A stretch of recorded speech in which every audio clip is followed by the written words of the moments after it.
Radio 4. It's 8:30. Saturday Night Theatre.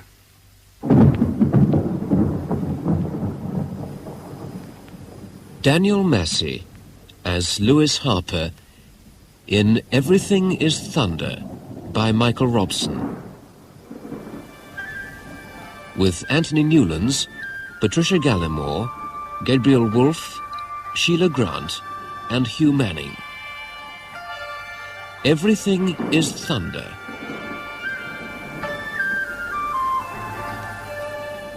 Less than a month ago, I was a complacent and relatively useful member of the community. My life was orderly and pleasurable. Squash twice a week for the look of the thing. An occasional round of golf. Drinks at the club now and again with colleagues. A regular income and a satisfying occupation.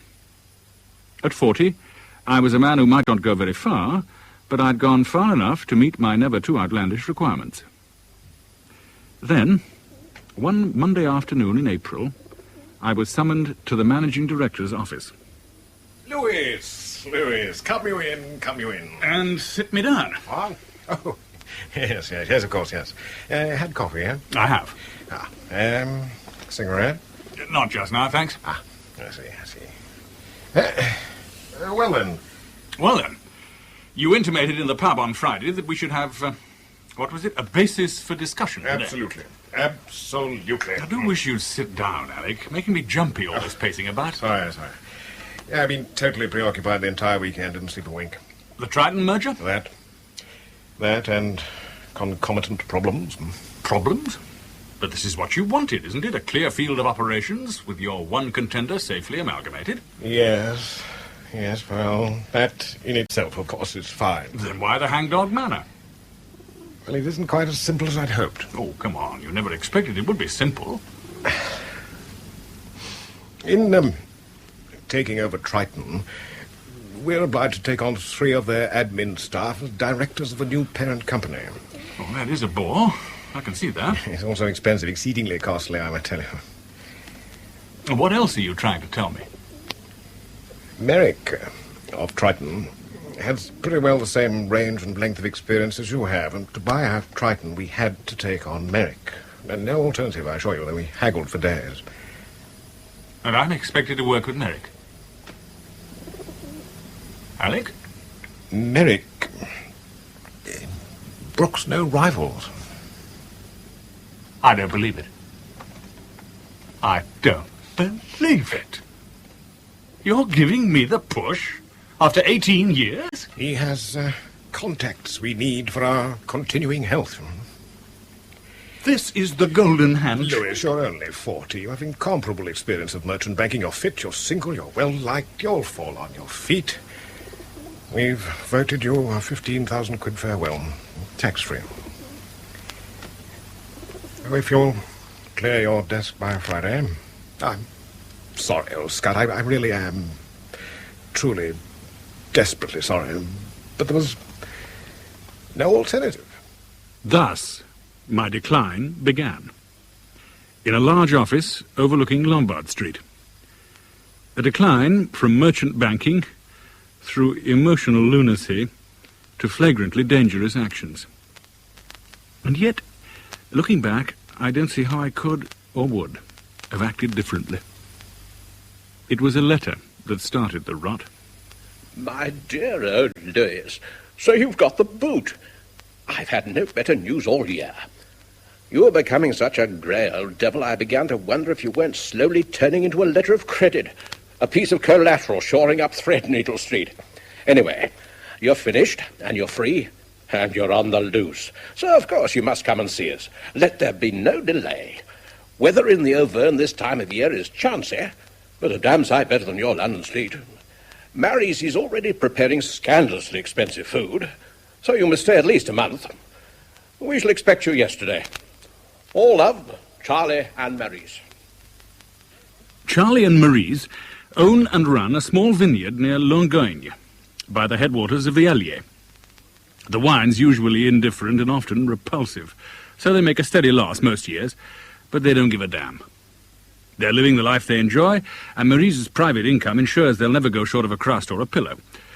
So, Through the Auvergne I drove. And the further I left London behind, the more my spirits lightened. For the first time in my life, I was free of all obligations except to myself. And I was beginning to relish the experience.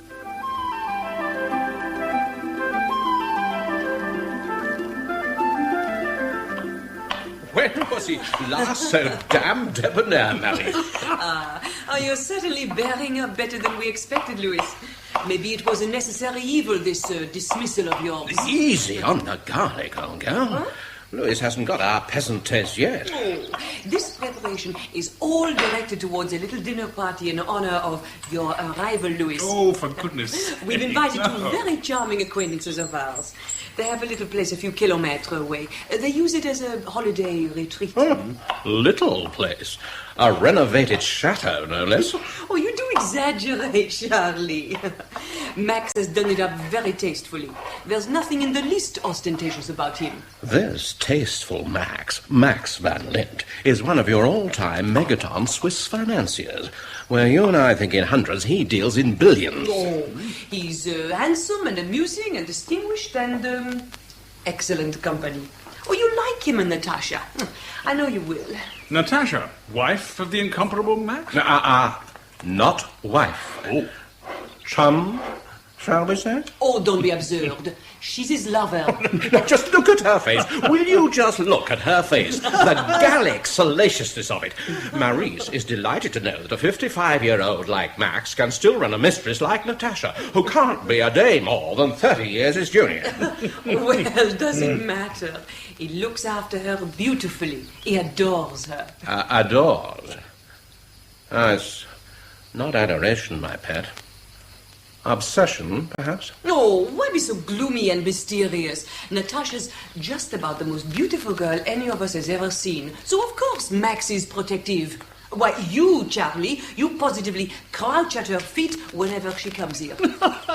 You're crackers, the pair of you. How am I supposed to measure up to such starry company? Get a bottle of house wine down your chump and you'll glow in any company. Oh, that was marvelous, Marion. If ever I turn my hand to hotel ownership, I'll know just where to look for my first head chef. You put my efforts to shame, you really do. Oh, guests like you two can come anytime. Provided you stay for the washing up. Well, now, brandy, everyone? If you don't mind, I think I'll... Oh, poor Louis. Was it all a bit too rich for you? It was terrific, really it was. But I think I need a breath of fresh air before starting on the liqueurs. Would you excuse me? Of course. You're sure that you're all right? Oh, certain. I shall only be 5 minutes.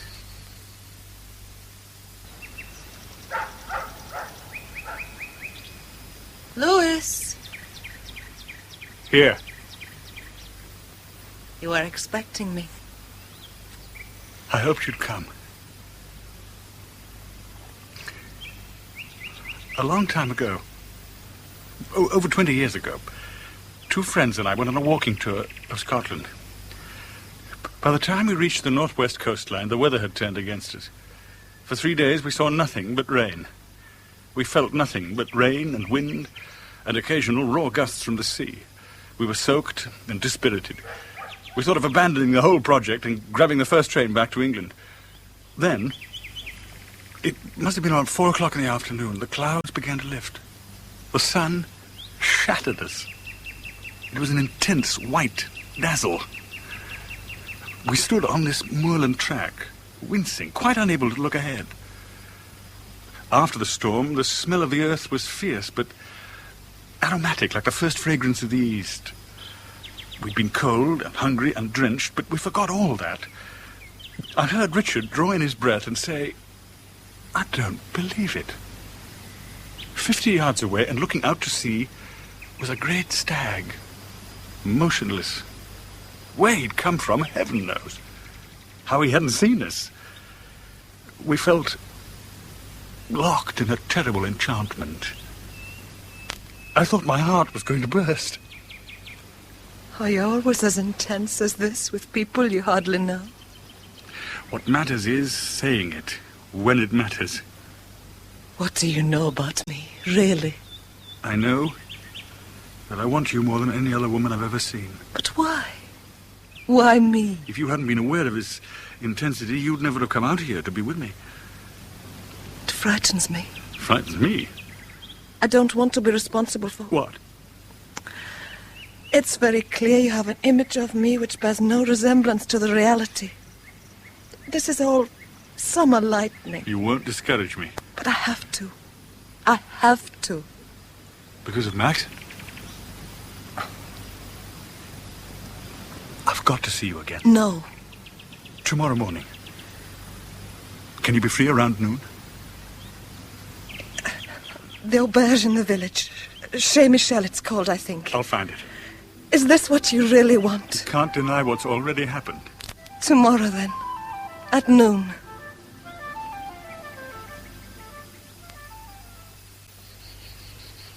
But you must have made some mistake, Louis. I'm sure Natasha would never have let you down deliberately. There is no mistake, none. Midday, chez Michel, today.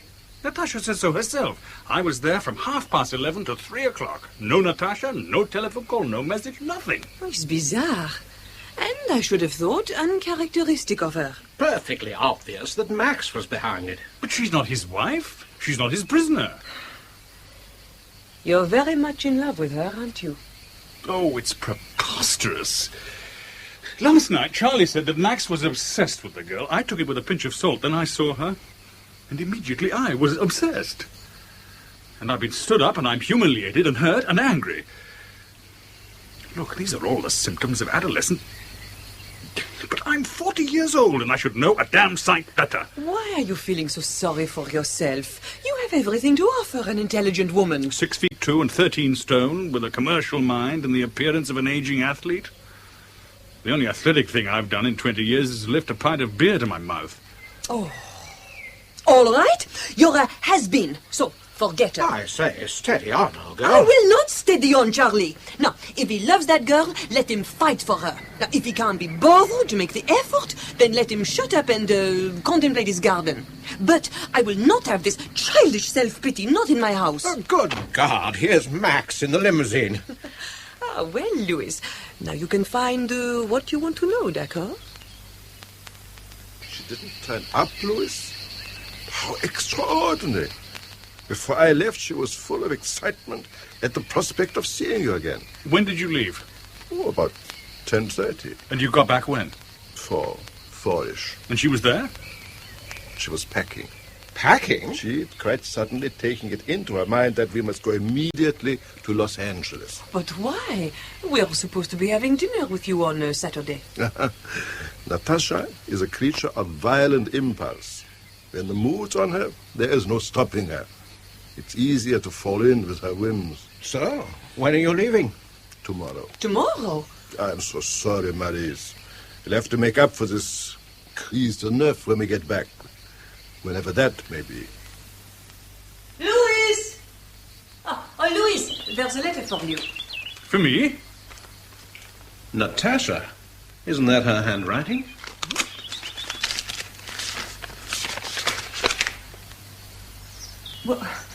What does she say? This is quite extraordinary. My dear Louis, I'm desperately sorry I couldn't meet you yesterday. Please believe me, I did my best to come to the village, but in the end it was impossible. Now Max says we have to go to Hong Kong on Thursday, and he doesn't know when we'll be back. I only wish I knew what was going on. Everything's been so bewildering recently. Please give my love to Charlie and Maurice. You know how I feel about you, Natasha. Hong Kong? But Max told us they were going to Los Angeles. And why was it impossible for her Why to should meet she you? say Hong Kong when Max said Los Angeles? You just said that. And I'll say it again. Max Which quite of clearly... the two do you believe? What? Why should either of them bother to lie? That's not an answer. If Natasha has this affection for you, and her letter is affectionate, then I should believe her. Well, the whole thing's crazy. Max has never been evasive before. He's never lied before. But that was before Louis met Natasha. But since they're going away anyway, why should he lie about their destination? Pointless. Perhaps he doesn't want you following them. Are you serious? I wasn't. Entirely. And I'm beginning to be. I mean, you aren't thinking of chasing after her, are you? Look, Max kept her from coming to see me. It's obvious. I mean, what kind of pressure is he able to exert that he can have her dancing to his tune whether she likes it or not? So, what are you going to do?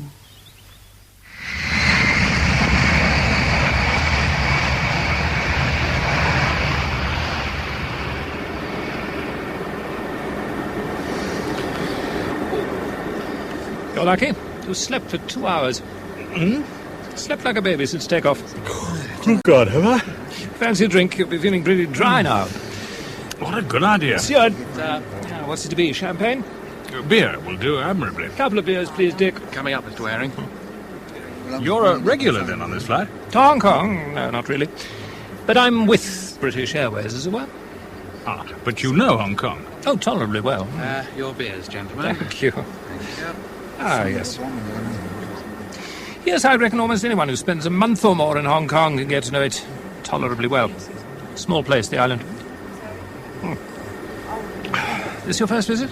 Yes. Where are you staying? I hadn't given it a thought.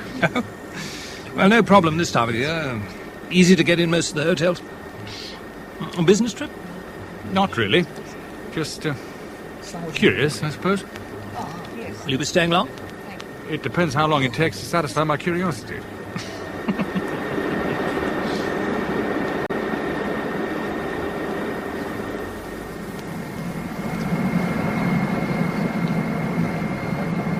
Ladies and gentlemen, as we shall shortly be landing at Kai-Tak Airport, would you fasten your safety belts now? Please observe the no-smoking regulations, which will be enforced until you enter the airport building. Thank you. I suppose this is where I say welcome to Hong Kong. Welcome to Hong Kong. Thanks.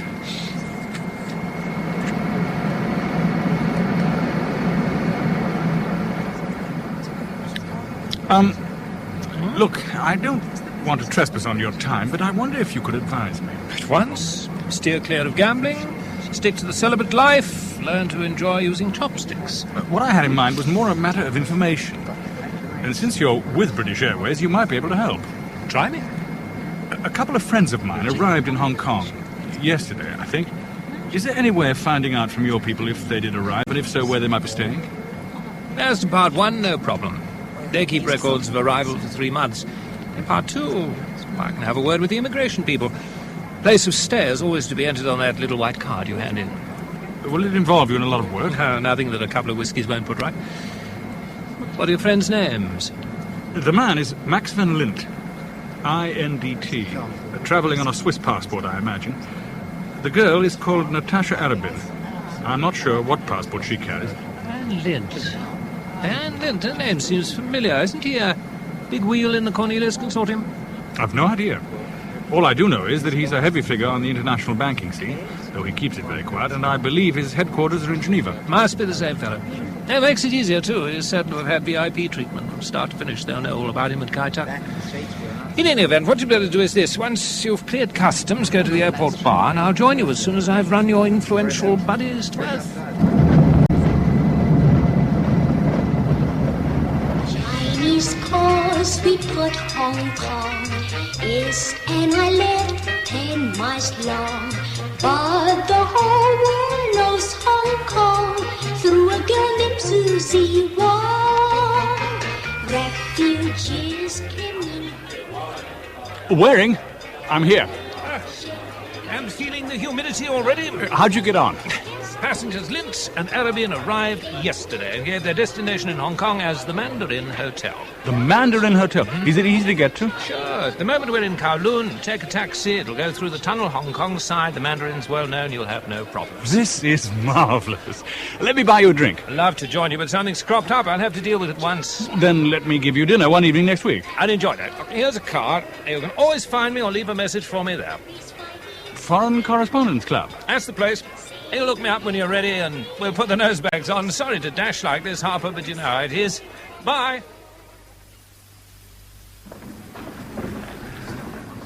Good evening, sir, and welcome to Hong Kong.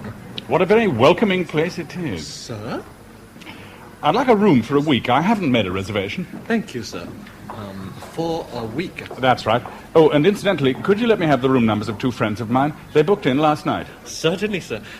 Their names would be... Mr. Van Lint and Miss Arabin. I've written them down here. Thank you, sir. I shan't keep you a moment. Thank you.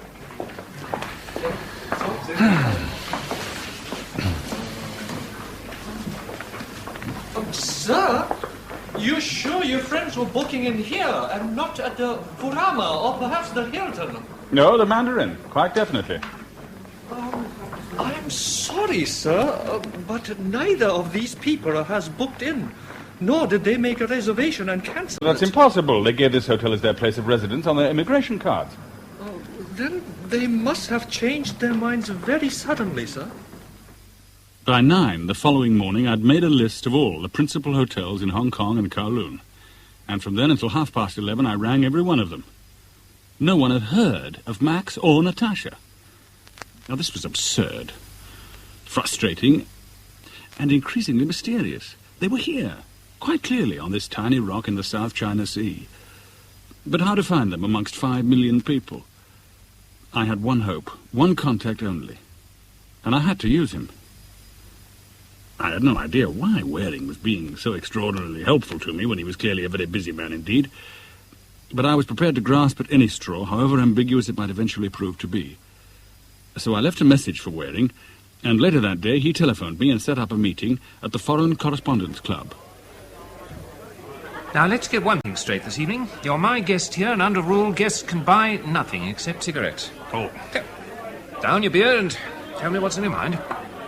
Max and Natasha didn't book in at the Mandarin, nor are they in any other hotel in the colony. I've checked them all. By God, I've checked them. Curious? Oh, it's ridiculous. Why are you so keen to meet them? Oh, that's a long story. On the face of it, a stupid one. How about letting me be the judge of that? All right. Well, I met them both in France at the home of friends of mine. I arranged to see Natasha the following day, but Van Lint turned up and said Natasha had suddenly made up her mind to go to Los Angeles. Odd to begin with. Then I received a very jumpy letter from Natasha saying that Van Lint had to go to Hong Kong. And she was right. Here they are. So why the lies? Perhaps Van Lint scented a financial killing in Hong Kong. Didn't want the world to know his plans. Business camouflage isn't a crime, you know. But what about that entry on the immigration card? Wouldn't you call that deliberate misrepresentation? It isn't something to give the authorities sleepless nights. Well, so long as your friends behave themselves while they're here, why should anyone object to an incognito presence on the island? I don't know, but I can't give up now. I've come halfway across the world to find her. You know, this club's as good a place as any to make a stop. Well, financial reporters, Southeast Asian stringers for most of the major European and American newspapers are members. Now, put the word around, and quietly. See what I can come up with. I feel absolutely helpless and very dependent on you. All I can give you is gratitude. For the time being, that'll do very nicely. When an occasion arises for something more substantial, I'll let you know. There was nothing I could do now but wait, hope, and rubberneck. So I did some rubbernecking. I saw nightfall from Repulse Bay. I used the Star Ferry 4 times a day for the sheer pleasure of sea travel. I took a train from Kowloon into the New Territories and spent 2 hours at Tai Po Market looking at fish's lips and shark's fins and every imaginable entrail from the animal world hung up for sale. I ate dim sum with Chinese workmen in Shek Kong and buttered toast with reminiscent colonials in Middle Bay. I talked to easy girls in Wan Chai and expensive girls at Pearl City. But all the time, I was on the qui-vive for a tall girl with heavy golden hair. And an immaculate Swiss banker. But each night, there was the loneliness. The high chair for one in the captain's bar at the Mandarin. 3 days went by without a word from Waring, but I felt I couldn't pester the man any further. He had problems of his own and a life to lead quite unconnected with mine. Yet Waring proved much more persistent than I'd given him credit for. There you are. Thought I might find you here. Mine's a large John Collins tonight, I think. Right. Waiter. Yes, sir? A large John Collins and a beer, please. One large John Collins and one beer. Coming up. Thank you. Good to see you again. How have things been? Strenuous. Any news of Van Lint? Not a murmur. He's gone to earth very thoroughly somewhere. Press friends no help? Oh, they were interested. Keenly interested. They'd all like to know what he's up to here. And they'd made every sort of inquiry, but still drawn a blank. Your drink, sir. Oh, thank you. Great. Well, cheers anyway. Cheers. Could the pair of them have gone on somewhere else? Manila, perhaps, or Taiwan? Not without clearance through immigration. No. They're somewhere on the colony. Well, then they must be staying with friends. If that really is the case, there's only one course of action open to you. And what's that? If you can't find them, you must let them find you. What? No, it isn't as crazy as it sounds. Look, Europeans here dote on news from home, on television and radio. Anyone fresh to the island is worth a few minutes of airtime if they've anything remotely interesting to talk about. Now, just suppose I were to give you a spot on a TV chat show. Couldn't you take it from there? Why would they want to talk to me? I have nothing remotely interesting to say. Come on, there must be something you could dine out on. Well... Yeah? About 8 years ago, I once shared a taxi with a snake charmer. What more do you want? Stand by for a call from Sally Richardson of RTV. And as she got out of the taxi, the snake charmer said, "When the chips are down, you can always rely on mice." Oh, well, thank you, Louis Harper, for that delightful little story about a very unusual human being. But tell me, are you still a believer in the continuance of the British monarchy? Well, what would happen to Hong Kong if it stopped? Would you call it a cabinet colony? Right. Touche, Louis. But tell me, are you enjoying your stay in Hong Kong? It's quite an experience, I can assure you. But I'd enjoy it even more if I could catch up with two very good friends of mine. You mean you can't find them in a tiny place like this? So far, I haven't caught up with them, and the truth is I have some important papers for them to sign. Gee, that's a real shame. Do you think they'll be watching the program this evening? I'm relying on it. Max and Natasha, it's good news. And you can get in touch with me through Sally here. Max and Natasha. I sincerely hope you'll reach them, Louis. And meantime, I'd like to thank you, Louis, for coming on the show this evening. Thank you, Sally, very much indeed.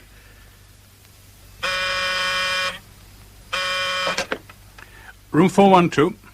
Good evening, Mr. Harper. I saw you this evening on television. I think I can help you. To find Max Van Lint? You know the Peak tram? I know of it, yes. Take it to the summit. Be at the bar of the Peak restaurant at 10:30 this evening. How shall I recognize you? I shall recognize you, Mr. Harper. The tramway, which has been operating perfectly successfully for 80 years, climbs precipitously from the centre of Victoria up 1,800 feet to the top of the highest mountain on the island. In theory, you can, from the summit, have access to one of the most remarkable panoramas in the civilized world.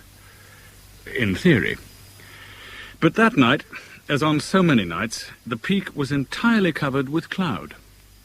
All I saw was swirling water vapour. But at that stage, I was uninterested in views.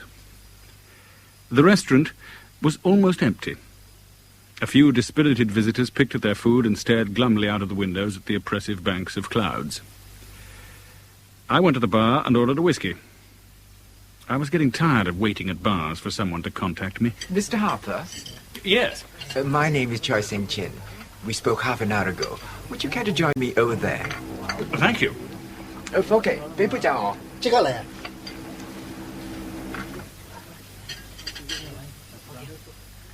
Well then, Mr. Cheng, you're an associate of Max van Lint's?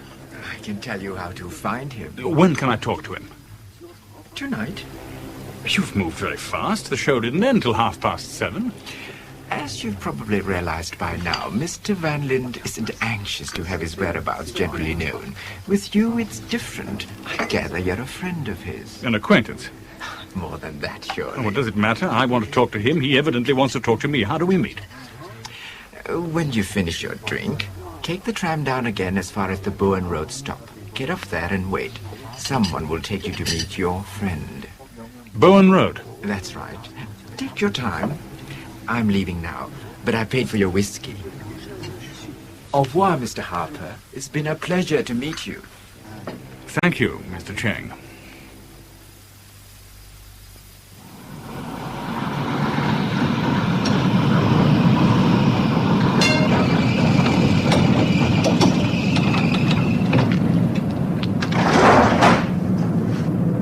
This is Bowen Road stop, is it?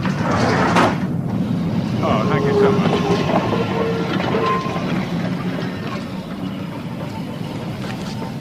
The tram clanked away down the hillside and I was left alone at this tiny halt. I could see almost nothing. The clouds smothered vision. Moist trees dripped. And from Victoria Harbour, I heard the dim boom of foghorns. No one was waiting for me. I lit a cigarette and paced about restlessly. I felt chilled and apprehensive and longed for the warmth and welcome of the hotel. Mr. Harper? Mr. Harper? Mr. Harper? I saw 4 of them emerge quite slowly from the cloud and darkness below me. They advanced cautiously, strung out across the steps. I was far bigger than any of them individually, but there were 4 of them. And how many more behind me? Mr. Harper? My name's Baxter. What's yours? Mr. Harper. Never, ever talk to strangers. Hey, what's that? So no one playing.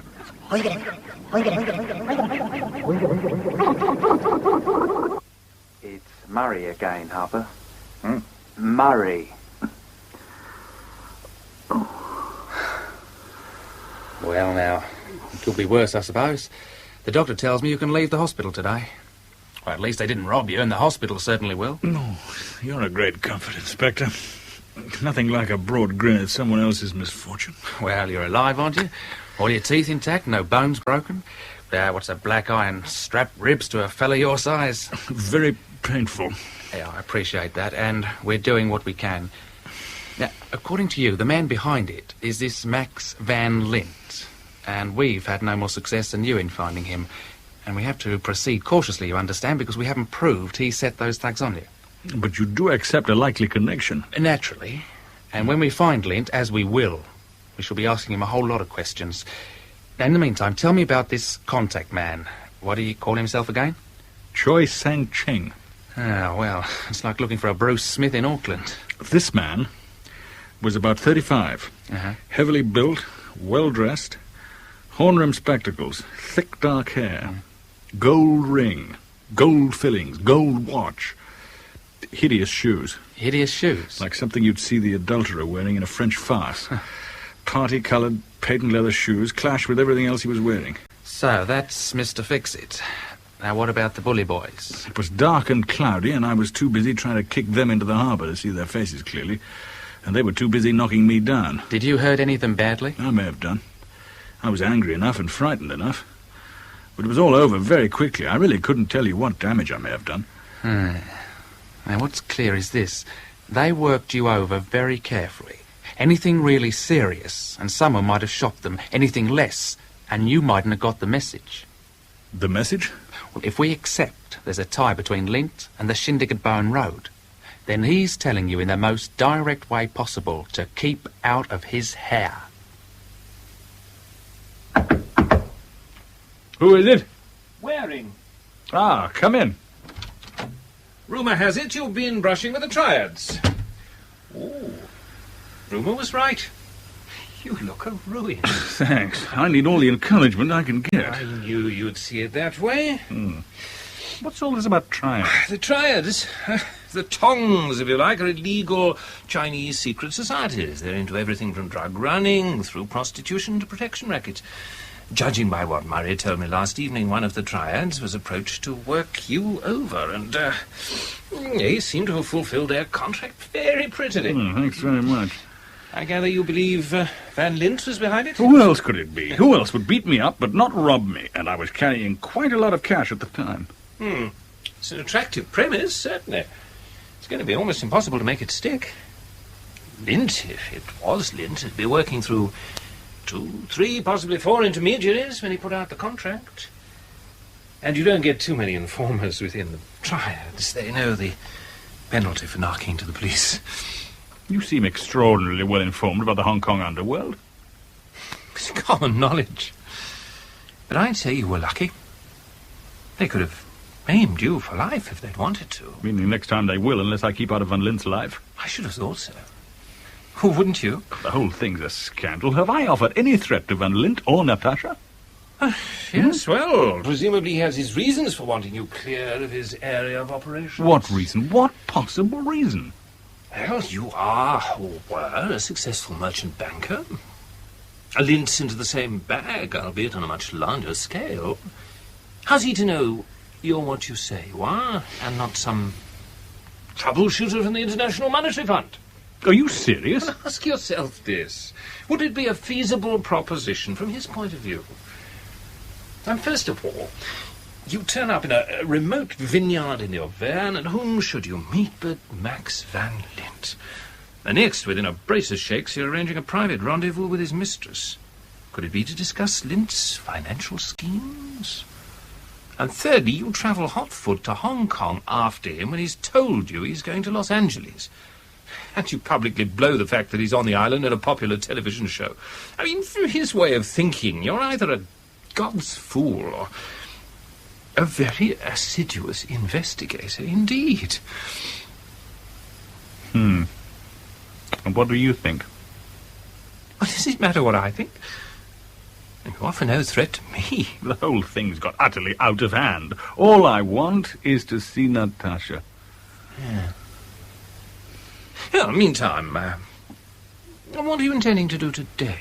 Well, I was thinking of going Kowloon side, visit a tailor, get measured for a suit and some shirts. And then don't go by taxi. Take the Star Ferry. There's safety in numbers. I always take the Star Ferry.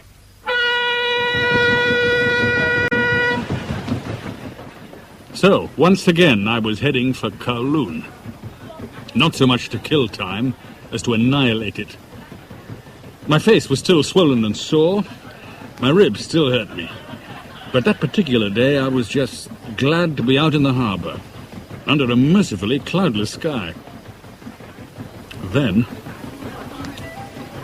I saw, out of the corner of my eye, a tall, slim European girl with heavy, golden hair. Natasha. Natasha! Louis? My God, I've been combing the island for you. Louis, what's happened to your face? What have you been doing? I'll tell you. Over a drink at the peninsula. Yes, but why all the secrecy? Why did Max lie to us? And why wouldn't he let you meet me that day?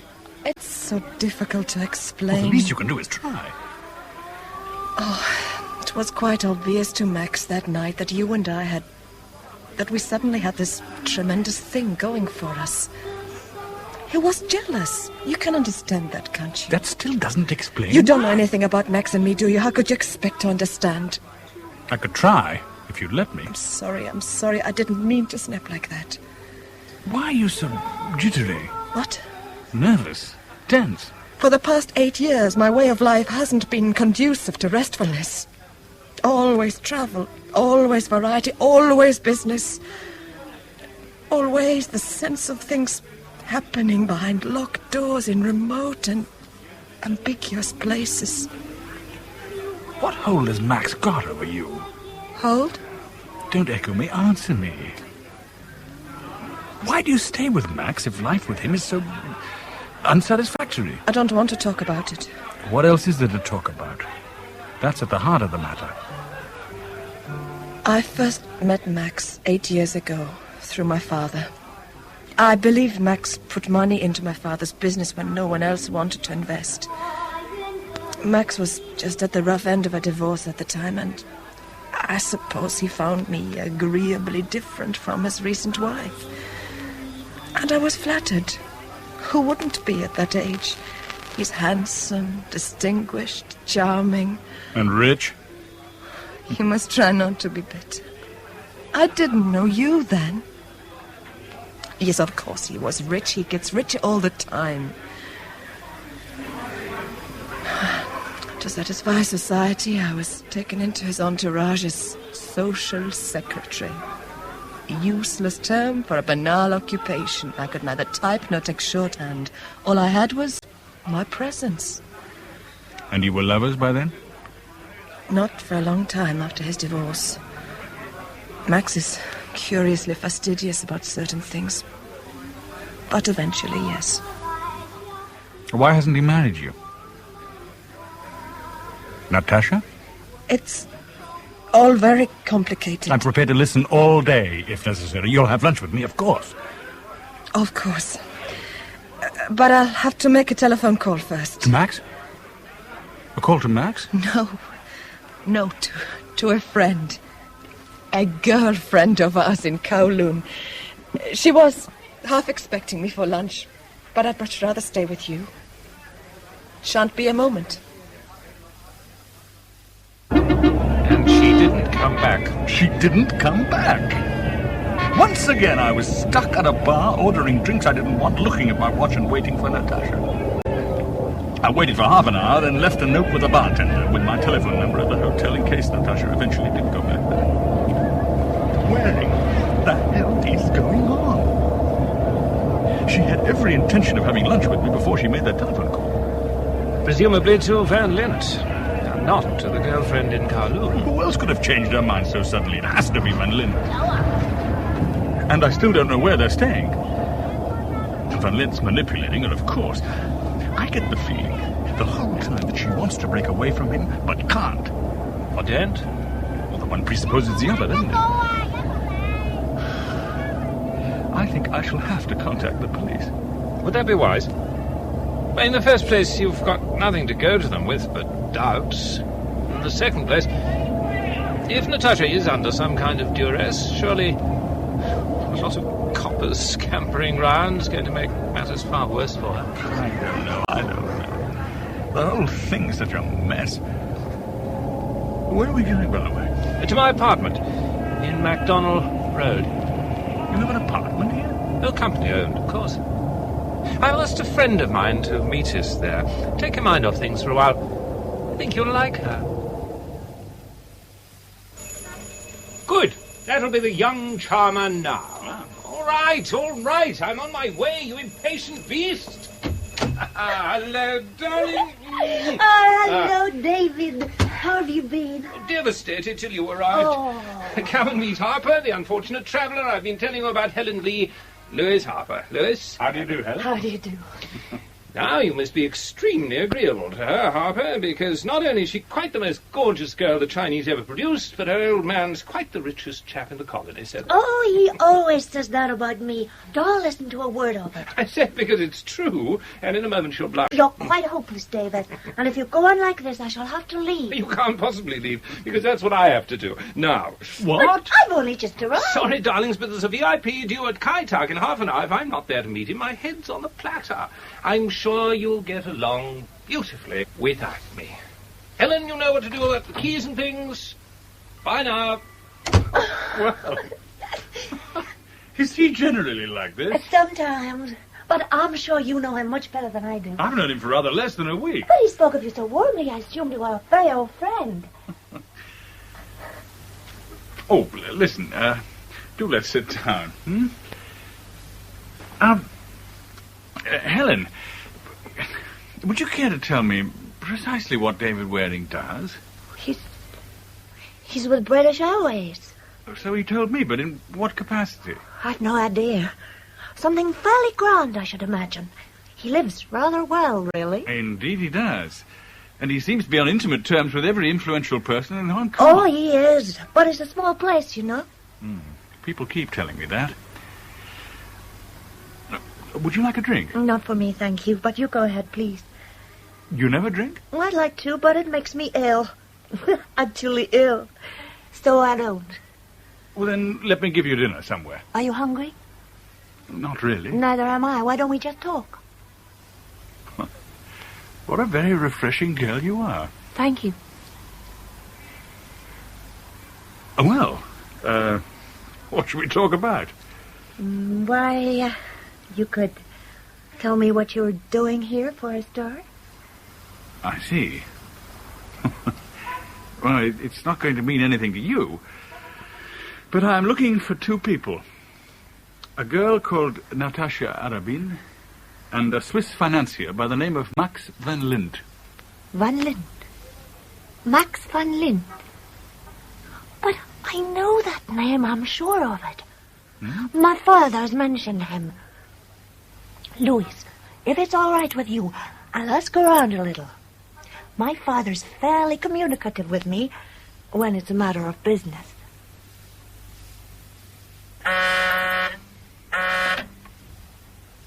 Louis Harper? Louis? It's Helen. It's all worked out far easier than I'd expected. In what way? My father is in touch with Max van Lint. He is? Let me explain. My father is concerned with almost every possible aspect of Hong Kong commercial life. Cinemas, restaurants, nightclubs, textiles, building, property, and banking. Evidently, Van Lint was in touch with my father almost as soon as he and Natasha arrived. They've spoken 2 or 3 times by telephone since then, and my father is due to meet him tomorrow for a full financial discussion of some new deal they're planning. But this is fantastic. Where are they meeting? Where Van Lint to stay? The Marco Polo suite at the Peninsula. The Peninsula? That's where Natasha vanished. Yes. I thought of that when my father told me the rendezvous. When I telephoned Van Lint to make the appointment, I discovered the suite was booked for 3 weeks in the name of a Swiss mercantile company, Cornelius de T. So that's how he got round personal registration. It would seem so. Louis, my father asked me to set up the meeting for 1 o'clock. That's when he and his solicitors will arrive. But I told Van Lint it was for 12:30. That gives you exactly half an hour to do what you have to do and get out.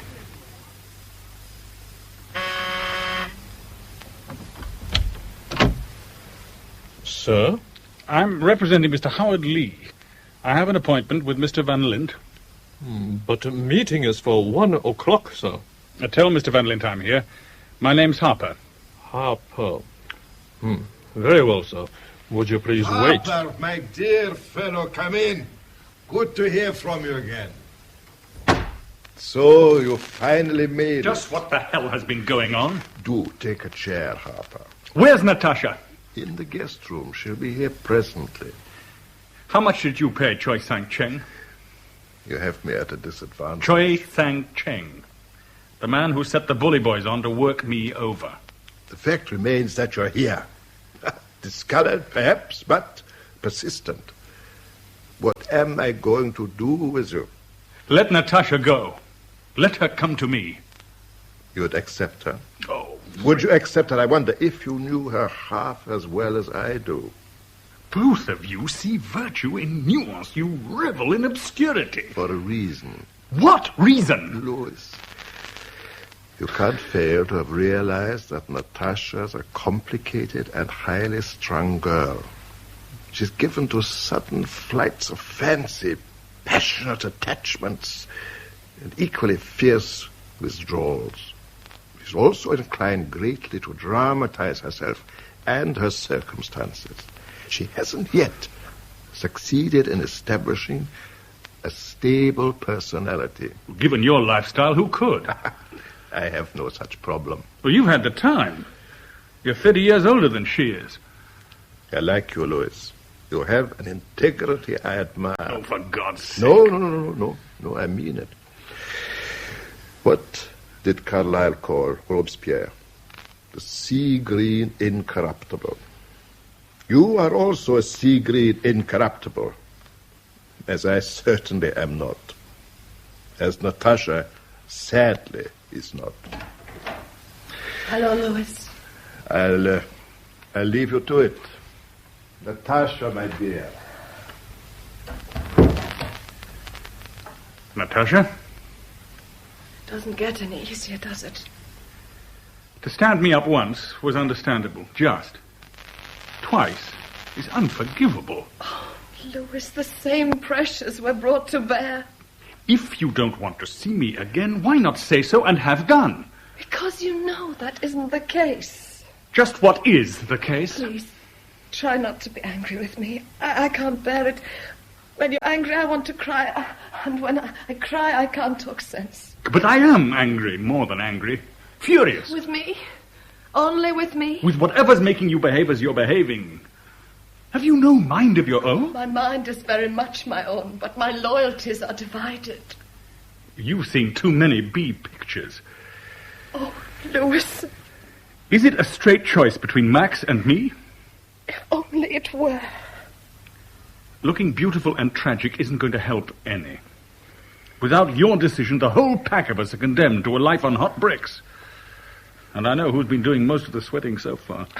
You have every right to be angry and disgusted. I think so. But I think Max intends to come up with a solution. Max? Why must Max be the arbiter of your life and mine? Because he has the power and the means. I see. Love counts for nothing? It's dictating his life as well as ours. You're a remarkable devil's advocate, aren't you? Oh, Louis, why are we quarreling like this? Because I want the issues made plain. I love you, and I want you to share my life. You maintain that Max feels the same way. That's his privilege. That and that only. It's up to you to make the decision. Max and I are already committed. So, meeting concluded, eh? Well, now, Louis, I have a meeting of my own in 5 minutes, as you are aware, and what you and I have to discuss will take time. Will you have lunch with me tomorrow? Why don't we just talk? Have you been to Lemmer Island? No. Oh, you'll like it. About 6 kilometers west of Repulse Bay, and at this time of the year, very peaceful. There's an inlet there known as Picnic Bay, and overlooking the jetty there is a restaurant. Meet me there at 12:30 tomorrow. I'd rather that you weren't late.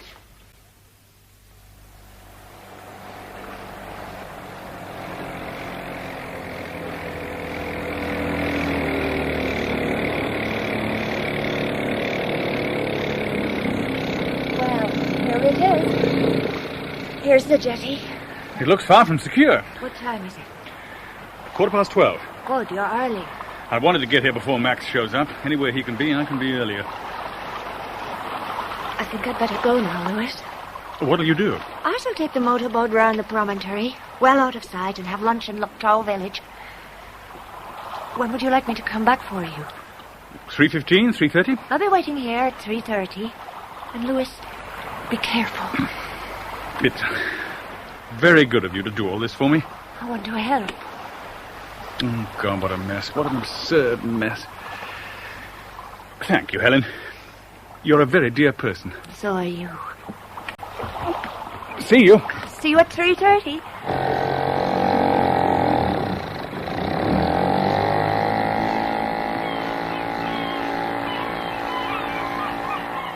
The sun was intensely hot that day, and there wasn't a breath of wind. The jetty swayed as I gingerly walked down it towards the restaurant. It looked absurdly out of place, somehow. A stucco temple with a small forecourt in which a few bald and dispirited dogs lay about, panting. They took absolutely no notice of me as I entered the patio and stared around. Some plastic tables, unwashed, were ranged about the place, haphazard. Ants made determined forays on fragments of decaying fish, and I began to wonder if this was some practical joke of Max's. But I was, after all, early for the appointment. I lit a cigarette and contemplated East Lamma Channel. Enjoying the view? Where have you been? Ordering lunch. I hope you'll like it. But why here? Why here, of all places? It appeals to my sense of the remote. And you must admit that you'd go far to find a better view. The Aegean, perhaps. Don't all these little islands put you in mind of the Cyclades? I believe you have a proposition to discuss. And discuss it we shall. But I'd like to make one observation. I mean it quite sincerely and in your best interests. When you talk sincerely, I start counting my spoons. Just hear me out. Helen Lee. What about her? She's been your confidant and your assistant. Without her, you would never have found me. So? Elder daughters of wealthy, traditional, and orthodox Chinese families aren't often to be found expending so much attention on foreigners. I think little Helen is falling in love with you. Oh, don't be absurd. Your father, who dotes on her, intimated as much to me yesterday. Louis, you'll be making 4 people very happy if you forgot about Natasha and let yourself become involved with Helen. But also save yourself a lot of anxiety and danger. No, wait. Let me ask you this. Do you love Natasha? Oh, for God's sake. But do you love her enough to undertake a difficult and dangerous project to win her? You're mad. I want something done. I need it done quickly. If you can pull it off, I shall disappear from Natasha's life, and you can take it from there. What is it you want done? I want a man taken off Lantau Island. What's the problem? Plenty of ferries, aren't there? The man I'm talking about can't use public transport simply because it is public. Police on the lookout for him? No, not the police. Other interested parties. He's crossed one of the triads. Something like that, yes. What exactly has he done? That needn't concern you. All you have to do is to get him off the island safely and unnoticed, and find him somewhere discreet to stay in Hong Kong till I send for him. You want Natasha, don't you? You're suggesting an exchange. I never waste time on hypothetical propositions. Bring me that man, and Natasha's free to go with you. If she wants to. You have your arrogance, don't you? And you have your price. I want no part of any of this. That's your privilege. Now, let's have lunch, shall we? Do you want to tell me, Father? Oh, Helen, the whole thing's impossible. It's crazy. Are you free tomorrow, by any chance? I could be. Why? I thought it might be amusing to visit Lantau. I haven't been there yet. Would it appeal to you? It would be very nice. You sure you want me to come along? Yes. All right. The ferry leaves from the outlying district pier. We'll meet there at 9:15.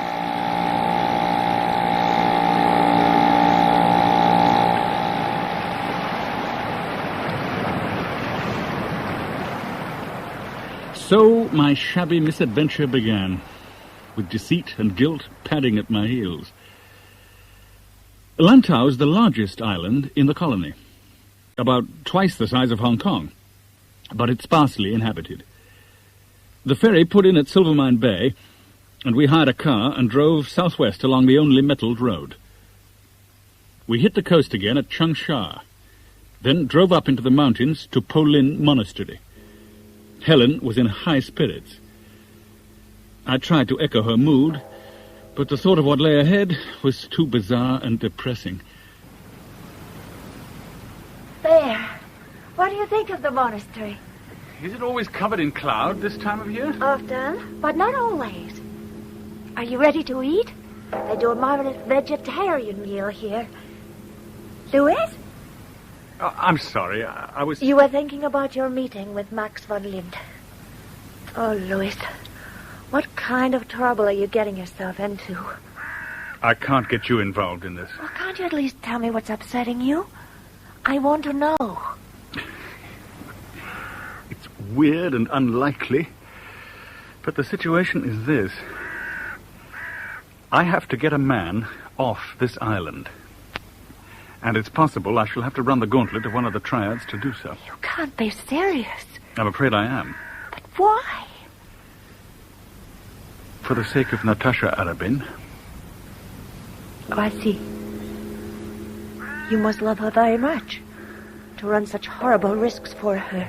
I hope Natasha values you for what you're attempting on her account. I wish it were all some other way. But it isn't. Now, let me help you. You can't. I want to. Can't you understand? I want to. Very well. Now, I shall put at your disposal 10,000 Hong Kong dollars. There's a number of things I need someone to buy for me. A drink, Louis, before we talk business. No. You're sure? Yes, I'm sure. Clearly, you're not enjoying the cloak and dagger life. You make me sick. Oh, I'm sorry. But no one is forcing you into this situation. You are. You force everyone into intolerable situations all the time. Was it my fault that you met Natasha? Was it my fault you let yourself become utterly infatuated with her? I think that I am behaving extremely generously. Only because you evidently need this man, this fat chow, more than you need Natasha. Weren't you the one a few days ago who wanted to forego the social conventions and talk facts? So, shall we talk facts? How do you propose to get our fat chow off the island? I've spent 4 days on Lantau thinking of nothing else. I think he can be taken off safely, provided you find someone to give him the word well in advance. I've no doubt that that can be seen to. It has to be. Otherwise, it's all off. All right, then. Just as you wish. I want other things as well. I want a small, powered craft to be anchored in shallow water, 1 mile west of Changsha for 3 days and nights. The day I intend to lift the man off, and it has to be a day when cloud is at least partially obscuring the road and the beach, I'll leave a marker on the sand at Changsha, a stick with a fragment of green linen tied to it. Our fat chow and I will reach the craft and sail directly to St. George's Bay on Lama Island. You'll have another boat waiting there, and you will be there in person. You get your man, and I get Natasha. May I offer my congratulations? You can tell me why you need our fat chow so urgently, and why he can't leave the island under his own steam. Our fat chow has certain skills that I require. Business rivals will also like to acquire those skills. He is being watched by other men than mine. What no one will expect will be intervention from a respectable Englishman like herself. You'll have the brief advantage of surprise. I urge you to make the most of it. And your business rivals presumably won't hesitate to kill both our fat and myself if we look like getting clean away. I never promised you an Easter parade, did I? Now I imagine that you want to talk to Natasha. You'll be in danger all the way. I hope you think I'm worth it. What kind of relationship is it when Max can barter you like a sack of pigs? You don't like me very much, do you? You're in love with me, I think, but that's something very different. Like you or not, I'm stuck with you. I need you. I can't foresee a life without you. Max sees you as his greatest rival because you're a wholly honest man. He wants your head on a platter. Stop making a performance of it, will you? This is a business deal. Why foul it up with histrionics? What are you talking about? Max has suggested that you're a schizophrenic. He wants me to believe you're off your rocker. You've never come up against a man like Max before. Don't you see he'll say anything to confuse you? Why are we always at odds? Forget it. I shall be at Kai-Tak Airport every day from the moment you set foot on Lantau. Once you have achieved what you have to, make straight for the airport. I shall be waiting for you. I'll never forgive a third desertion. I returned to Lantau and pitched the tent in deep cover a mile up country of Changsha Beach. For 2 days, the sun shone endlessly, and I sweated and swore.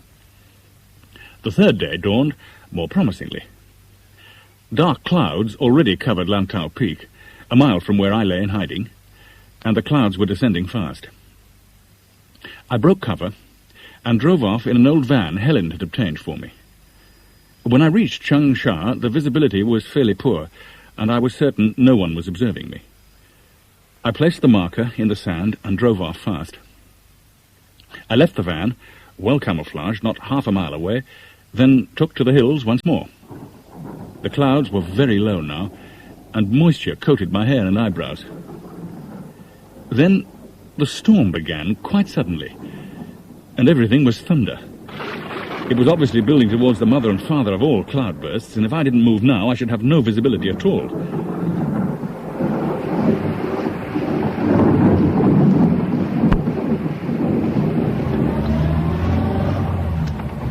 As I swung round the bend leading towards the beach, I could see almost nothing but heavy rain.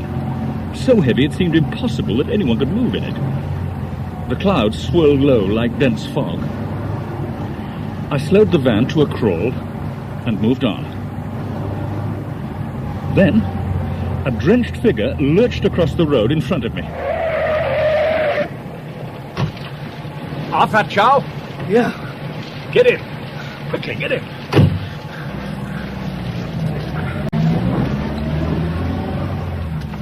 Were you followed? Was I followed? Were you? Yeah, I was followed. What do you expect, huh? On foot? I guess. Stop being vague. What's that, man? Were you followed on foot? And if so, by how many? 5, 6, I don't know. All right, on foot. But they also have vehicles. They what? Transport, cars, lorries, vans. They got what they need. Then I'm going to reverse and turn round, and we're getting out of this van. You're mad. Get out! Get out! Where are you going, huh? I'll be with you. I took the van into second gear, pointed it off the road and towards the beach, and got out fast. It was unbelievably painful, but the van behaved beautifully. Ran through the rain and thunder into a low outcrop of rocks. Then we headed north. Where were you making for? Up country, away from the road. Keep moving, will you? You're crazy. You're absolutely crazy. Why you burned that van? How will they know we weren't in it? How will they know? It'll be a couple of hours at least before they know for certain. Them and the police. Police? Why you say police? They're going to investigate a burning vehicle, aren't they? They'll throw a screen between that wreck and the outside world, won't they? So it'll take the people who are after you longer to get at the truth. And by then, we should be lying low. I wish I knew what the hell was going on. So do I, Squire. So do I.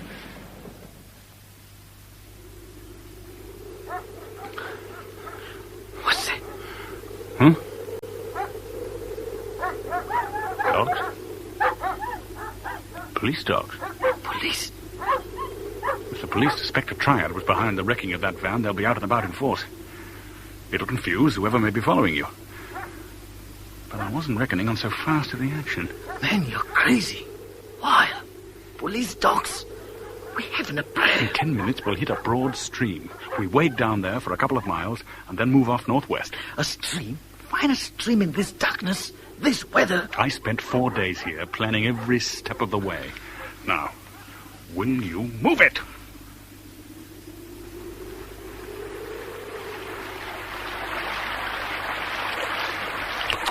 They'll quit now.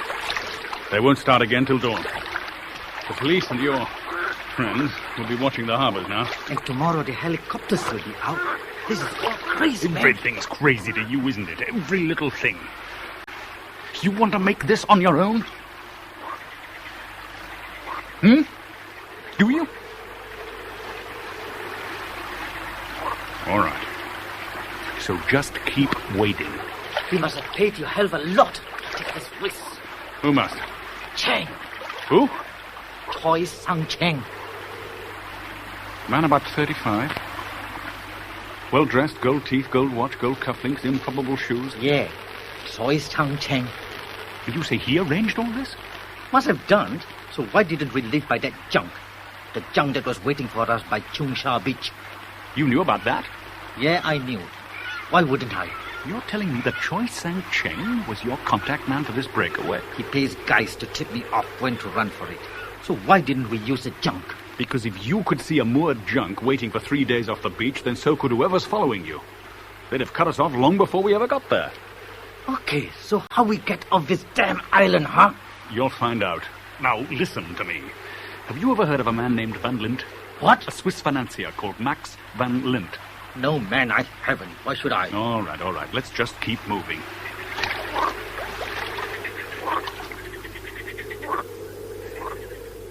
For 52 hours, we played hide-and-seek with police patrols and triad pursuers among the mountains and valleys of Lantau. We moved at night from one food cache to the next, and by day, we lay hidden and took turns on watch while the other slept. But our fat was a terrified and disgruntled wreck. The last man on earth you want beside you in an emergency.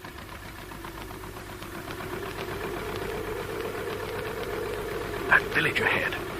That is where our boat is waiting. In 10 minutes or so, when it's fully dark, we'll move in and investigate. Another boat? What about the police vessels? Do you imagine I haven't thought this all out, you fool? That village is only a mile from communist territorial waters. Once we're in that sector of the South China Sea, the colonial police can't follow us, and the triads won't. Great. And what about the red Chinese? You want cherries all the way, don't you? I what? Oh, forget it.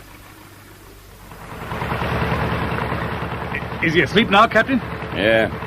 The brandy helped. Thank God. I'd have thrown him overboard if he'd done any more complaining. A boring fellow. Just about. You'd better go below yourself and rest, Harper. You have a heavy day tomorrow. Yes. You know the course? We sail south of and parallel with the territorial limit until we reach Potoi Island. Then we re-enter colonial waters and make landfall at Taiwan Bay. You change ships and make your own way back to Hong Kong. Fine. Are there likely to be any communist military vessels about at night? I don't think so. I hope not. But I warn you, if one of them approaches, you and your friend will go overboard. Your directness is most refreshing. All right, I think I'll go below now. I'll wake you when we sight Potoi. Harper, wake up! What? Are we there? Come up on deck quickly. What's the matter? Quickly and bring the night lenses. What's wrong? There's a light, powerful vessel to starboard. Here, give me the glasses. What is it? Here, just see for yourself. No, follow the line of my finger. Can't find... No, over there. Anything. Wait a moment. My God. Well, what do you think? Looks like an MTB. What? Not a torpedo boat. Oh, that's all we need. How far are we now from British waters? About 10 minutes away. Get down! Get down! A searchlight sweep? What are they looking for? They've seen us. They're signaling. Oh, they want us to heave too. Keep going, for God's sake! This is where you and our Pat take to a lifeboat. You can't be serious. We're almost home and dry. Not worth the risk. You wake our Pat. Look, man, here's $200. What? Here. There'll be another 2,000 for you at Taiwan Bay if you can get us there safely. Huh? I can try, but it's going to be a rough ride.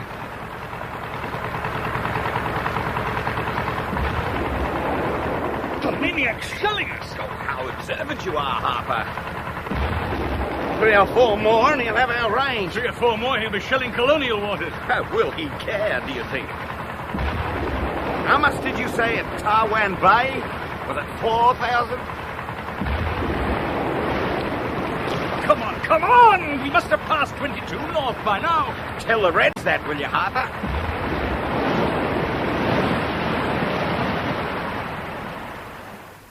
How nice to see you again, Louis. Your initiative appears boundless.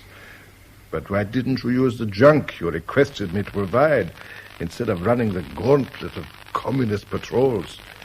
Wouldn't it have been less taxing on the nerves? I don't trust you about anything. What guarantee did I have that a couple of your boys aboard that waiting junk weren't paid to remove me once our fat was clear? Oh, you seem to be picking up a few of the ground rules. You're contemptible. I'm sorry that you should feel that way. Because on the strength of these past few days, I'm beginning to realize that you have certain shining qualities. Were our situation other than what it is, I could offer you interesting and lucrative employment within my organization. I want to talk to Natasha. I thought that you might. But let me give you a final word of advice. Life with Natasha will destroy you. No, hear me out. You are basically a responsible man with charmingly archaic notions of honor and virtue. But from your world, Natasha voluntarily cut herself off several years ago. And for her, there is no going back.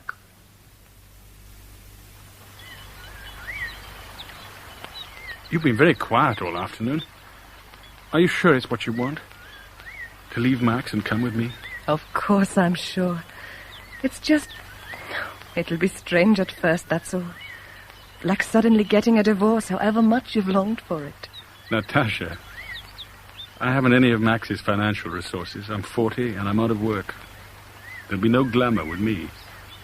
No more excitement than getting a mortgage on a house or spending a fortnight a year with Charlie and Marion. You'll be moving from pink champagne to small beer. Are you trying to put me off? Can't you believe I love you enough to settle for what we can offer one another? I want to. Believe me, I want to. Look at me. Hold my hand and look at me. Why are you so sad? I'm not sad. It's just that my need for you is so intense, I can't believe it'll ever be gratified.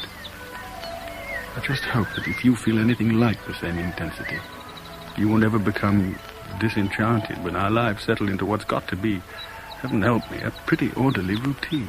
But don't you see, that's what I need as much as I need you. Life with Max has been a gorgeous sham. You represent reality, warm and loving, and yes, orderly. That's why I'll be waiting for you at the airport tomorrow. Waiting with far more hope and impatience than you think I'm capable of.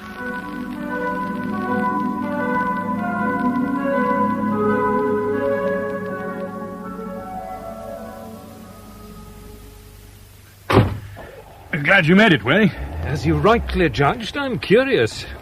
Where are we going? The airport. Meeting who? Natasha Arabin, briefly. Then she and I are off. Oh. Where? London first. Then a transfer to Paris. And you aren't coming back to Hong Kong? Why should I? I came here to find Natasha. I found her, and we're leaving together. How the hell did you manage that? Van Lint and I did some horse trading. In what respect? Oh, he needed an introduction to somebody. I arranged it 10 minutes ago. As a result, he's taken the pressure off Natasha, whatever the pressure was. Who did he want to meet? An inconsiderable gangster named Afat Chow. Afat Chow? You know him? I know something about him.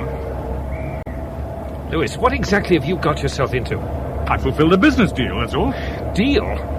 Important enough for Van Lint to trade Natasha for this Afat Chow? Don't ask me how or why, because I don't know. All I know is that Natasha's waiting for me at the British Airways desk. I spoke to her by telephone from the Shirama not 10 minutes ago. If I know one thing about this, I know it smells like trouble. Why? Why trouble? Certain of my colleagues, not associated with British Airways, will be very interested to know that Afat Chow's on the loose. Why? There's a firm belief he's tied in with certain currency swindles.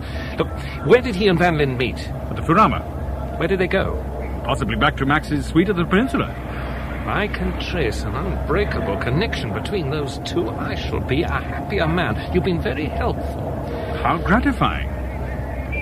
So, in turn, you might tell me what you actually do. I have certain responsibilities to the British Treasury, but I'll thank you to keep that information absolutely private. It had to be something like that. Yes, of course, I'll keep it to myself. All I want now is out of this place with Natasha beside me.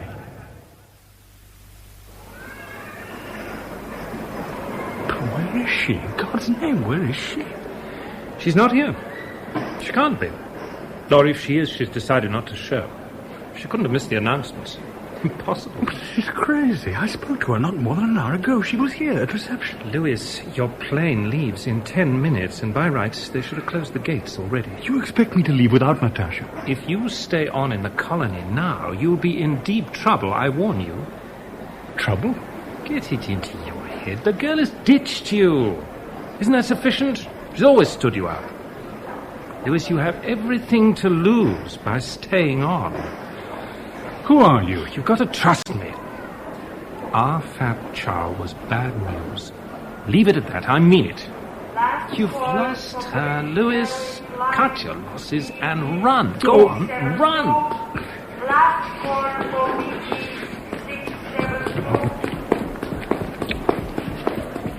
Louis? Oh, you're here. Oh, thank God for that. I told you I'd be here. I didn't want to speak to that man. You didn't want... Do you realize what I've been through thinking you weren't coming? I can't come with you. But I wanted to tell you face to face. Are you crazy? We can't get away from Max. Wherever we go, he'll always be with us. I made a deal with him. He kept his side, so why are you lousing it up?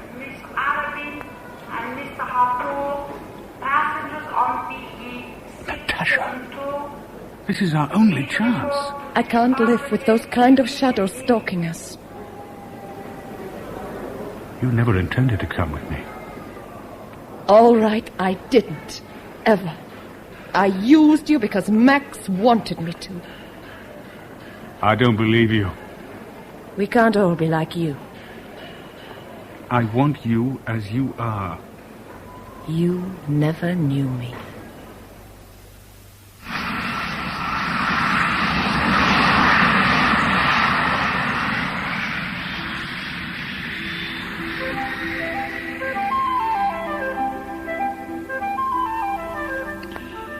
So, once again, I went back to the Auvergne.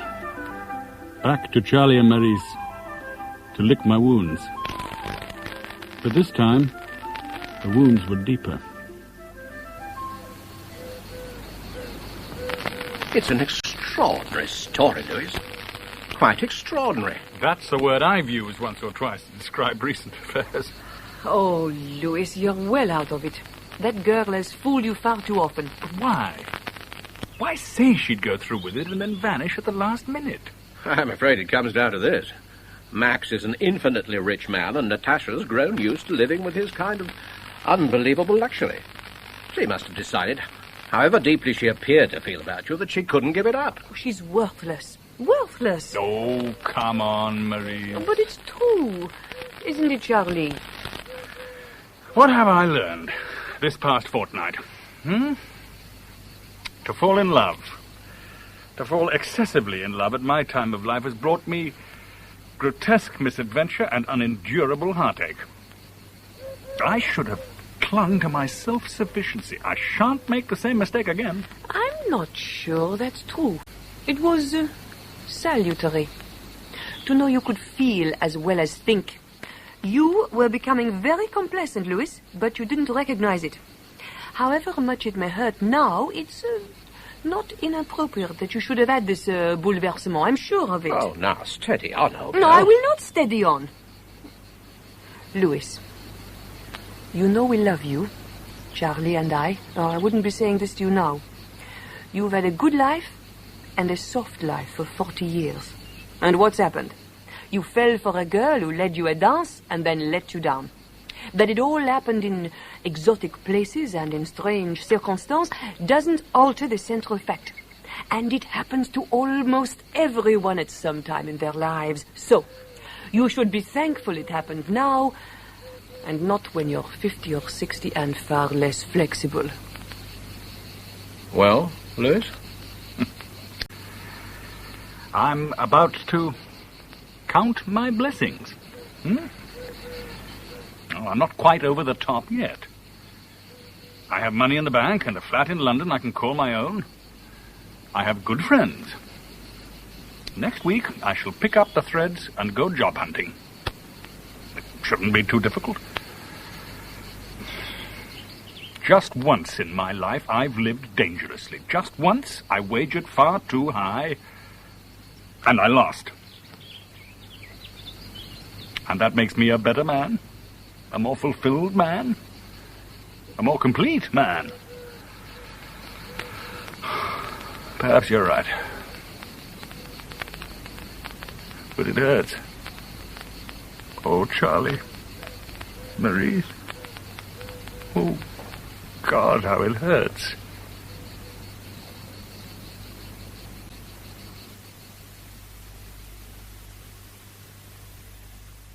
In Everything is Thunder by Michael Robson, the part of Lewis Harper was played by Daniel Massey.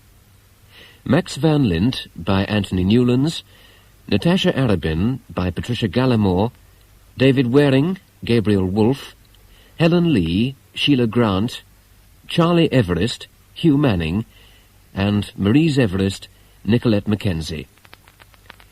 Chief Inspector Murray was played by Peter Craze, Alec Garrard by William Edel, Sally Richardson by Shirley Dixon, Choi Sang Cheng by Eric Young, Ah Fat Chow, Christopher Cum, Chinese skipper Bruce Beebe. Other parts were played by John Woo and Rex Way. The play was produced and directed by David Spencer.